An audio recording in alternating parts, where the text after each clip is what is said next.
नमस्कार भाई लोग, जय हिंद जय भारत।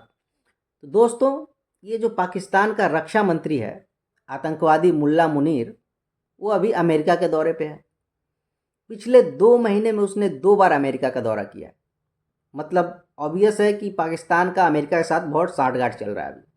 पर इसका रीज़न क्या है, इसका कारण क्या है कि पाकिस्तान को इतना सपोर्ट कर रहा है अमेरिका?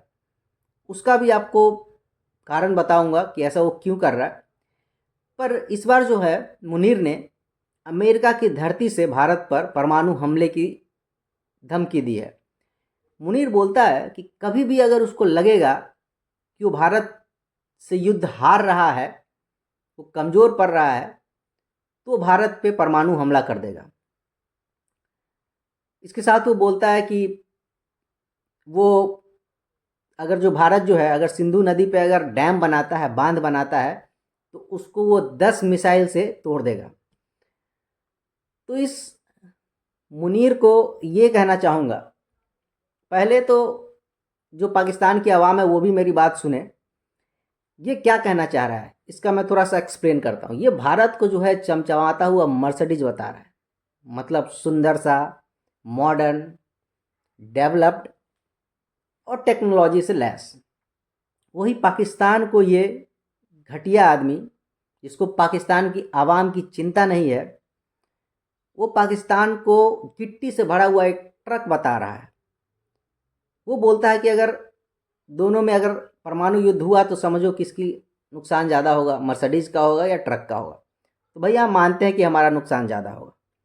पर पाकिस्तानी आवाम, आपको ये समझने की भी ज़रूरत है कि ये पाकिस्तान और ये मुनीर भी जानता है कि भारत कितना डेवलप्ड है, कितना विकास कर रहा है।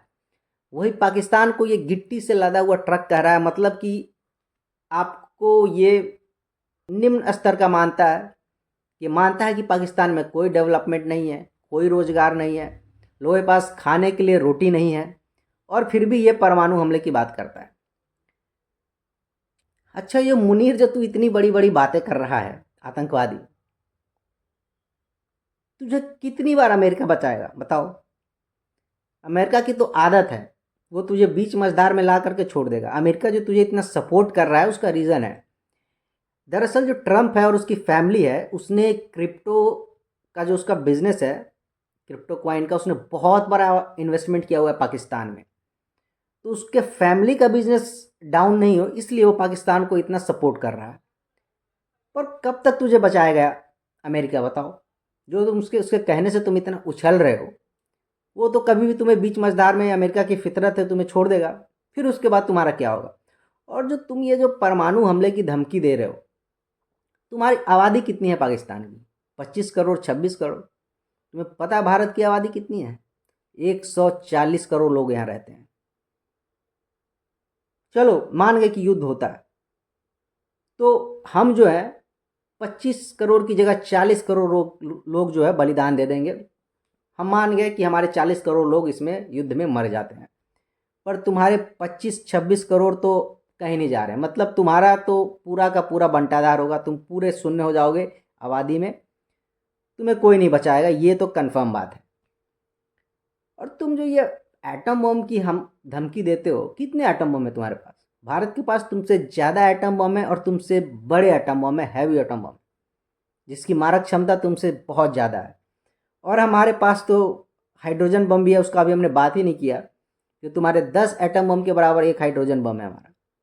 तो जो तुम धमकी देते हो कि हम भारत पे हमला कर देंगे, तो ऐसा नहीं बेटा कि तुम ही सिर्फ पहले हमला कर सकते हो। अगर भारत के आन पे आएगी, भारत पे बात आएगी, तो जिस तरीके से हमने ये सिंधु नदी का जो ट्रीटी था उसको तोड़ा है, उसी तरीके से हम उस ट्रीटी को भी तोड़ सकते हैं, जिसके तहत भारत एटॉमिक ट्रीटी के अनुसार पहले हमला नहीं कर सकता है, वो भी हम तोड़ सकते हैं। इसमें कोई बड़ी बात नहीं है, क्योंकि जब देश पे बात आएगी तो उसमें कुछ भी जायज़ है। Everything is fair in love and war. तो ये मत भूल में रहो कि भारत ने वो साइन किया है ट्रीटी, तो भारत कभी पहले हमला नहीं कर सकता है। और लड़ाई होती भी है अगर एटम बम की, तो हमारा तो 30% हिस्सा जाएगा मुश्किल से। चलो हम 30% और 40 करोड़ लोग मान लिए कि शहीद हो गए, हमने बलिदान दे दिया। पर तुम्हारा जो है पूरा का पूरा 25-26 करोड़ लोग और पूरी की पूरी तुम्हारी जो ज़मीन है वो ख़त्म हो जाएगी।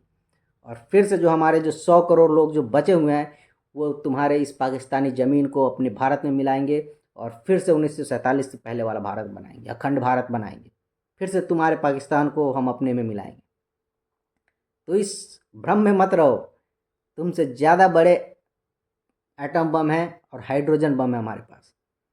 और जो तू ये बोल रहा है मुनीर कि पहले ईस्ट से शुरू करूँगा मारना, फिर वेस्ट की तरफ आऊँगा, जो भ्रम जो पाल रखा है तूने, तब तक क्या हम लोग जो क्या है ताली मारते रहेंगे यहाँ पे? हाँ मोदी साहब, मैं आपसे रिक्वेस्ट करता हूँ कि आप जल्दी से ये सिंधु नदी पे जो ये डैम वाला काम है उसको पूरा करवाइए, इसका पानी पूरा से बंद कीजिए। फिर देखते हैं कैसे ये मिसाइल से हमला करता है। और जो ये परमाणु हमले की जो धमकी देता है बार बार, एक बार ज़रा चेक भी कर लिया जाए कि इसका परमाणु जो है बम फूटता भी है या फुस हो जा रहा है। और फिर जो है अगर कुछ होता है तो हम बलिदान देने के लिए, शहीद होने के लिए तैयार है। और तुम्हारा पूरा का पूरा पाकिस्तान हम ले लेंगे, इस बात की गारंटी है। और मैं ईस्ट में ही रहता हूँ। मैं मोदी साहब, तुम ईस्ट, आप जल्दी से डैम का काम शुरू करवाइए और पाकिस्तान तुम ईस्ट से ही शुरू करना। पहले हम लोग बलिदान देंगे, हम लोग शहीद होंगे, पहले मेरा पूरा शहीद होगा मेरा परिवार। हम लोग ईस्ट में ही रहते हैं, बंगाल बिहार में। पर जो तुम जो हो वो नहीं बचोगे, तुम जो हो पूरा मिट्टी में मिल जाओगे और हम फिर से तुम्हारी जो पूरी ज़मीन है उसको हिंदुस्तान में ले लेंगे। जय हिंद, जय भारत।